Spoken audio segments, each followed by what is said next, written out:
نحمدہ ونصلی ونسلم علی رسولہ الکریم اما بعد فاعوذ باللہ من الشیطان الرجیم بسم اللہ الرحمن الرحیم قل ان کنتم تحبون اللہ فاتبعونی یحببکم اللہ صدق اللہ مولانا العظیم۔ معزز سامعین اکرام اور حاضرین محترم، اللہ رب العزت کا شکر ہے کہ جس کی توفیق سے ہمیں آقا علیہ الصلاۃ والسلام کی غلامی نصیب ہوئی اور حضور کی نسبت سے ایمان جیسی نعمت میسر آئی۔ آج ہم جمع ہیں محفل ایصال ثواب اور عرس میں، اور یہ عرس ہے پیر عزیز الحق رحمۃ اللہ علیہ اور ان کے صاحبزادے پیر محمد مشتاق عقلانوی رحمۃ اللہ علیہ اور ان کے صاحبزادگان پیر عبداللطیف اور پیر محمد شریف رحمۃ اللہ علیہما۔ اللہ پاک سے دعا ہے کہ اللہ پاک ان لوگوں کے درجات بلند کرے اور ہمیں ان کا فیض عطا کرے اور ان کے نقش قدم پر چلنے کی توفیق عطا فرمائے۔ ہم خوش قسمت ہیں کہ اللہ پاک نے ہمیں اس طبقے میں چنا، وہ طبقہ جو اولیاء اور صلحاء سے نسبت رکھتا ہے، کیونکہ اللہ پاک نے قرآن پاک میں ارشاد فرمایا کہ وَاصْبِرْ نَفْسَكَ مَعَ الَّذِينَ يَدْعُونَ رَبَّهُمْ بِالْغَدَاةِ وَالْعَشِيِّ يُرِيدُونَ وَجْهَهُ۔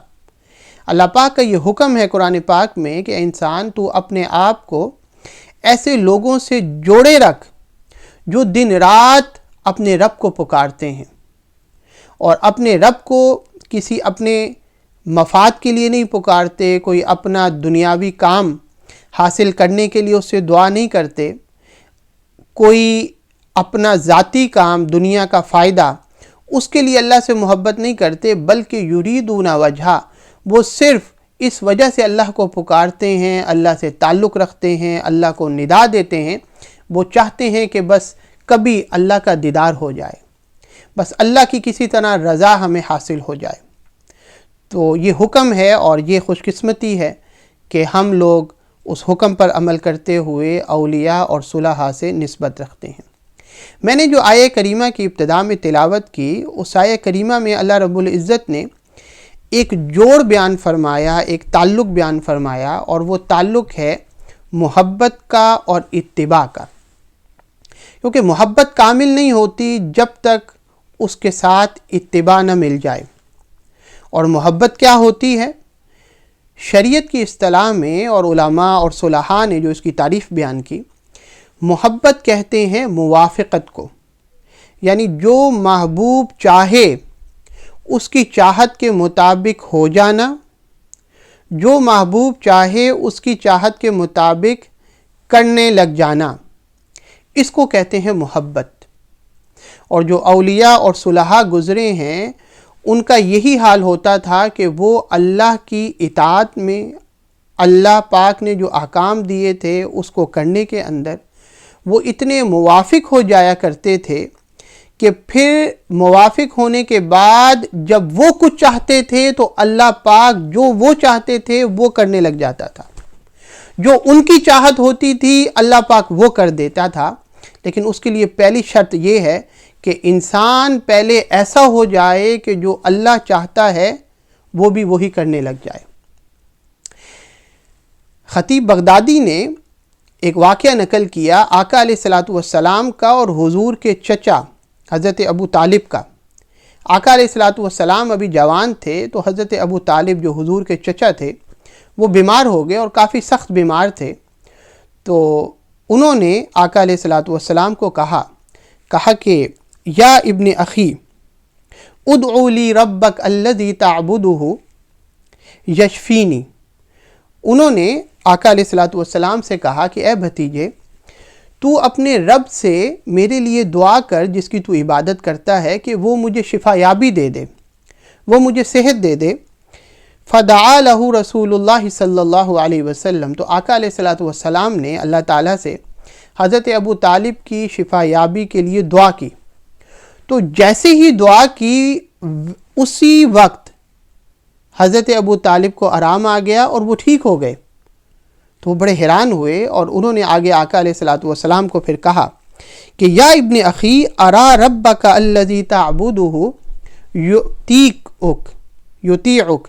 انہوں نے کہا کہ اے بھتیجے، میں دیکھتا ہوں کہ تیرا رب جس کی تو عبادت کرتا ہے وہ تیرا کہا مانتا ہے، جو تو کہتا ہے وہ اسی طرح کر دیتا ہے، یطیعک، وہ جس طرح تو کہتا ہے، جس طرح تو چاہتا ہے ویسے کر دیتا ہے۔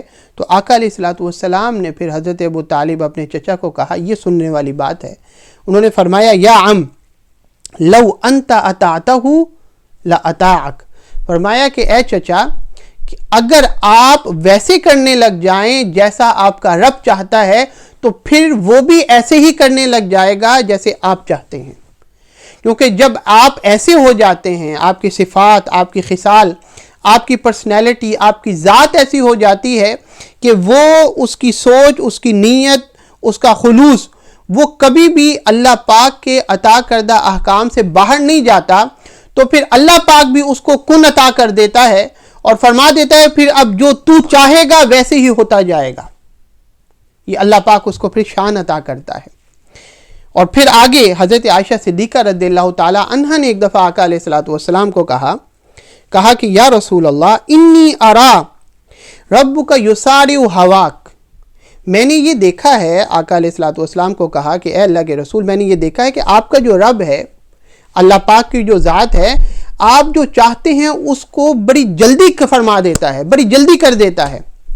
تو آگے سے آقا علیہ الصلوۃ والسلام نے فرمایا کہ عائشہ اگر تم ایسی ہو جاؤ یا کوئی شخص ایسا ہو جائے کہ جو اللہ چاہتا ہے وہ ویسے کرنے لگ جائے تو تمہاری ابھی سوچ ہوگی، تمہاری ابھی چاہت ہوگی، ابھی تمہاری زبان پر تمہاری خواہش نہیں آئے گی، دل میں ہوگی تو اللہ پاک پہلے ہی پوری کر دے گا۔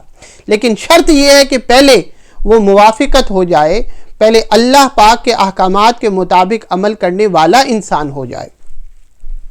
اور پھر حضرت داؤد علیہ السلام نے ایک دفعہ اللہ تعالیٰ سے کہا کہ اللہ تعالیٰ میرا جو بیٹا ہے تو اس کے ساتھ ویسا ہی ہو جا، کن لی ابنی کما کنت لی، یا اللہ میرا بیٹا جو سلیمان ہے، سلیمان علیہ السلام، ان کے لیے کہا کہ یا اللہ تو میرے بیٹے کے ساتھ ویسے ہی ہو جا جیسا تو میرے ساتھ ہے۔ تو اللہ پاک نے آگے سے فرمایا کہ ٹھیک ہے داؤد، میں اس کے ساتھ ویسے ہی ہو جاؤں گا جیسا میں تیرے ساتھ ہوں۔ کل لی ابنک ان یکون لی کما انت لی، پھر تو اپنے بیٹے کو بھی کہہ دے کہ وہ بھی میرے ساتھ پھر ویسے ہی ہو جائے جیسا تو میرے ساتھ ہے، اکون لہو کما کنت لک، اور پھر میں بھی اس کے ساتھ ویسے ہی ہو جاؤں گا جیسا میں تیرے ساتھ ہوں۔ لیکن شرط یہ ہے کہ محبت اور اتباع اس کا کنیکشن ہونا چاہیے، صرف محبت کا دعویٰ نہیں۔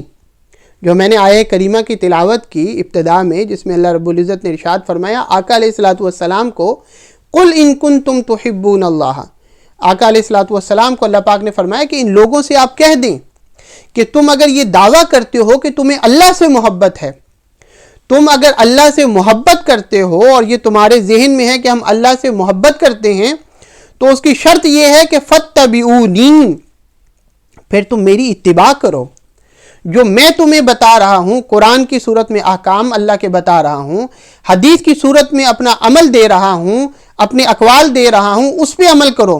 جب یہ کرو گے تو کیا صلہ ملے گا؟ پہلے صرف تم دعویٰ کرتے تھے کہ تمہیں اللہ سے محبت ہے، آگے پھر کیا ہوگا؟ یحببکم اللہ، پھر اللہ تمہیں اپنا محبوب بنا لے گا۔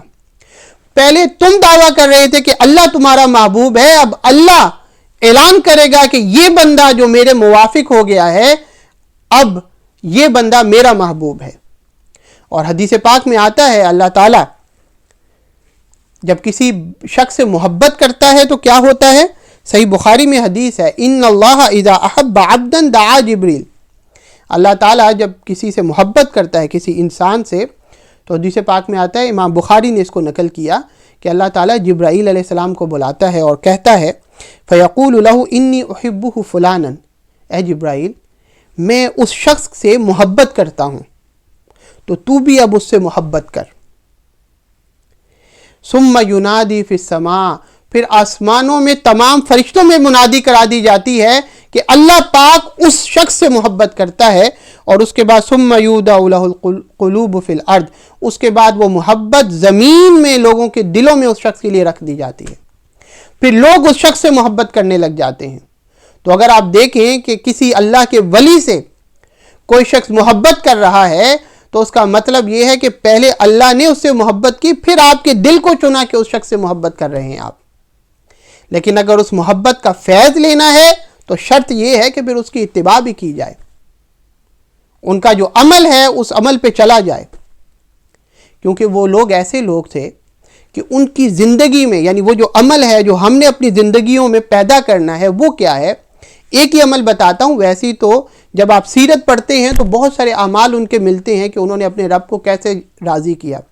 بس میں مختصراً ایک نقطہ بیان کر دیتا ہوں تاکہ ہم کم از کم آج یہ سبق لے کر جائیں کہ یہ چیز ہم نے اپنی زندگی میں پیدا کرنے کی کوشش کرنی ہے.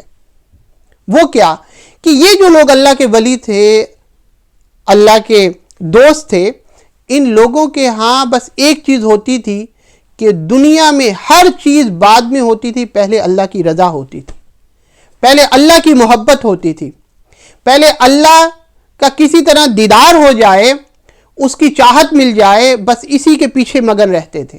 باقی سب چیزیں ان کی زندگی میں ہیچ ہوتی تھیں، حتیٰ کہ اپنی زندگی بھی چلی جائے وہ کہتے تھے کوئی مسئلہ نہیں، بس کسی طرح میرے مولا کا دیدار ہو جائے، اس کی رضا مل جائے. قرآن پاک میں جو حضرت موسیٰ علیہ السلام ان کا جو ذکر آتا ہے کہ جب انہوں نے اللہ پاک سے کلام کیا تو کلام کرنے کے بعد ان کی چاہت ہوئی کہ اللہ کا دیدار بھی کیا جائے، تو انہوں نے آگے سے کہا رب ارنی انظر الیک، یا اللہ مجھے اپنا آپ دکھا. تو اللہ پاک نے آگے قرآن میں بس اتنا جواب تو قرآن میں ذکر ہو گیا، قال لن ترانی ولکن انظر الی الجبل، اے موسیٰ تو مجھے نہیں دیکھ سکتا، براہ راست تو مجھے نہیں دیکھ سکتا، کہ چل ٹھیک ہے ہم سامنے پہاڑ پر تجلی گراتے ہیں، فَإِنِ اسْتَقَرَّ مَكَانَهُ فَسَوْفَ تَرَانِي، اگر وہ پہاڑ برداشت کر گیا تو پھر ان قریب تو بھی دیکھ لے گا. الانس الجلیل میں امام مجیر الدین الحنبلی بیان کرتے ہیں کہ اس موقع پر اللہ پاک نے وجہ بتا دی ہے موسیٰ، یہ جو انسان کی ساخت ہم نے بنائی ہے وہ ایسی ہے کہ وہ ہماری تجلی کو برداشت نہیں کر سکتا، وہ ہمیں دیکھ نہیں سکتا. تو آگے اللہ پاک نے حضرت موسیٰ علیہ السلام کو ایک جملہ کہا کہ یا موسیٰ انہ لا یرانی خلیقۃ الا مات، مجھے تو کوئی بھی اگر دیکھ لے تو وہ تو مر جائے گا، میری تجلی کو برداشت نہیں کر سکتا. تو موسیٰ علیہ السلام نے آگے سے کیا عرض کی اللہ تعالیٰ کو، آگے فرمایا قال موسیٰ یا ربی اراک و اموت احب الی اللہ اراک و عیش، مولا میں تجھے دیکھوں اور مر جاؤں یہ مجھے زیادہ محبوب ہے اس سے کہ میں ساری زندگی گزار دوں اور تیری زیارت ہی مجھے نہ ہو. مجھے مرنا قبول ہے، بس مولا کسی طرح اپنی زیارت کروا دے. وہ پھر معراج کی رات وہ چھٹے آسمان پر کھڑا کر دیا، اور مولانا روم بیان کرتے ہیں کہ حضرت موسیٰ علیہ السلام نے 9 بار اللہ پاک سے التجا کی تھی کہ اللہ پاک مجھے اپنا آپ دکھا. وہ جو 9 بار التجا کی تھی اللہ پاک نے چھٹے آسمان پر کھڑا کر دیا، اور آقا علیہ السلام کو 50 نمازیں دے کر بھیجا، اور راستے میں موسیٰ علیہ السلام ان کو واپس بھیجتے رہے، پھر اللہ کی زیارت کرتے اور واپس آتے اور موسیٰ علیہ السلام حضور کی زیارت کرتے. تو 9 باری 50 نمازوں سے 5 نمازیں ہوئیں، اور وہ جو 9 بار التجا تھی وہ اللہ پاک نے پوری فرما دی کہ میرا محبوب میری زیارت کر کے آئے گا، کیونکہ محبوب کے علاوہ کسی کو ایسا بنایا نہیں کہ مجھے دیکھ سکے، صرف محبوب ایک ہی ذات کو پوری کائنات میں بنایا ہے، وہ میرا فیض لے کر آئے گا، میری زیارت کر کے آئے گا. موسیٰ تو نے دعا مانگی ہے اور ہم نبی کی دعا کو رد نہیں کرتے، تو نے کہہ دیا ہے کہ مولا اپنا آپ دکھا، تو کیونکہ انسان کی ساخت ایسی بنائی ہے کہ وہ دیکھ نہیں سکتا، لیکن تیری دعا قبول بھی ہوگی. وہ معراج کی رات ہم 50 نمازیں دے دیں گے، دینی 5 ہی ہیں. تو چھٹے آسمان پر جب 5 کم ہوتی جائیں گی، اور تو 9 بار جب میرا محبوب میرا فیض لے کر آئے گا تو اس کی زیارت کر لی، یہ تیری دعا قبول ہو جائے گی، اور 9 بار کہا پورا ہو جائے گا. اور اس طرح امت مسلمہ کو 50 نمازوں سے 5 کم کر کے 5 نمازیں ملی، اور اس کا ثواب 50 نمازوں کا ہی ہے. تو حضرت موسیٰ علیہ السلام کو جب اللہ پاک نے کہا کہ موسیٰ ٹھیک ہے سامنے پہاڑ کو دیکھ لے، ادھر تجلی گراتے ہیں، اگر وہ مستقر رہا، اگر وہ ٹھہرا رہا، اگر وہ برداشت کر گیا تو بھی دیکھ لے گا. تو کیا ہوا؟ فَلَمَّا تَجَلَّى رَبُّهُ لِلْجَبَلِ جَعَلَهُ دَكًّا وَخَرَّ مُوسَىٰ صَعِقًا، وہ پہاڑ تو بھسم ہو گیا، جل گیا، اور موسیٰ علیہ السلام بے ہوش ہو گئے. لیکن ڈائریکٹ تجلی نہیں ہوئی، عکس ہوا پہاڑ سے. اس کے باوجود موسیٰ علیہ السلام فَلَمَّا أَفَاقَ قَالَ سُبْحَانَكَ، جب موسیٰ علیہ السلام کو افاقہ ہوا، جب وہ ہوش میں آئے، تو موسیٰ علیہ السلام کے چہرے پر اتنا نور اور اللہ کی تجلی کا فیض تھا جو عکس کے ساتھ ہوا تھا کہ جو اب موسیٰ علیہ السلام کو دیکھتا وہ نبینا ہو جاتا. اور موسیٰ علیہ السلام کپڑا رکھنا چاہتے چہرے پر، وہ جو اللہ کی تجلی کے عکس کا فیض تھا، موسیٰ علیہ السلام کپڑا رکھنا چاہتے کہ تاکہ کوئی دیکھے نہ، تو کپڑا جل جاتا. ادھر پہاڑ جل گیا تھا تو عکس کا فیض یہ تھا کوئی کپڑا ٹھہرتا نہیں تھا. تو موسیٰ علیہ السلام نے کہا کہ مولا تبلیغ بھی کرنی ہے دین کی، تیرے احکامات بھی پہنچانے ہیں، تو کیا کروں، لوگ تو نبینا ہو جائیں گے. تو موسیٰ علیہ السلام کو اللہ پاک نے فرمایا کہ پھر جو لباس تو نے اس وقت پہنا ہوا تھا جب ہماری تجلی عکس کے ساتھ تجھے ملی، وہ لباس میں بس اب فیض ہے کہ اس کا کپڑا کاٹ کر تو اپنے چہرے پر لٹکا، وہ نہیں جلے گا. یہ تو انبیاء علیہ السلام کے جسد کے ساتھ جو چیز مس ہو جائے اس کا بھی فیض ہوتا ہے. چہ جائے کہ اللہ پاک کی پھر تجلی اس لباس کے ہوتے ہوئے عکس کے ساتھ آئی ہو تو اس کا فیض کیا ہوگا. لیکن پھر ایک مسئلہ یہ آیا کہ جو بیوی حضرت صفورہ، حضرت موسیٰ علیہ السلام کی جو بیگم تھی، بیوی تھی، اہلیہ تھیں، اب وہ بھی دیکھ نہیں پاتی تھیں لیکن ترستی تھیں کہ کسی طرح شوہر کی زیارت ہو، اللہ کے نبی کی زیارت ہو، خدمت کرتی تھیں. تو ایک دن بڑی ضد کی کہ اپنا آپ دکھا دیں، نہیں رہا جاتا.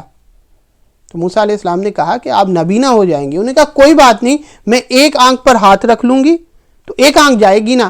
لیکن اتنی ضد کی تو حضرت موسیٰ علیہ السلام نے پھر کیا کیا کہ انہوں نے ایک ہاتھ رکھا آنکھ پہ، تو موسیٰ علیہ السلام نے وہ کپڑا ہٹایا چہرے سے تو آنکھ چلی گئی. لیکن اس آنکھ کا جانا تھا کہ اس میں اتنی لذت آئی، کہا کہ موسیٰ دوسری آنکھ بھی چلی جائے لیکن ایک اور بار زیارت کرا دو. بڑی ضد کی، موسیٰ علیہ السلام نے منع کیا، بڑی ضد کی، لہذا اس موسیٰ علیہ السلام نے پھر زیارت کروائی، دونوں آنکھیں چلی گئیں. تو پھر حضرت صفورہ نے کہا کہ ٹھیک ہے آنکھیں تو چلی گئیں، اب آپ اپنے رب سے دعا کریں کہ وہ مجھے ایسے آنکھیں دے کہ پھر میں آپ کا دیدار کرتی رہوں. پھر اللہ پاک نے حضرت صفورہ ان کی بیگم کو ایسی آنکھیں عطا کی حضرت موسیٰ علیہ السلام کی دعا سے کہ وہ صرف پھر حضرت موسیٰ علیہ السلام کو تکتی تھی.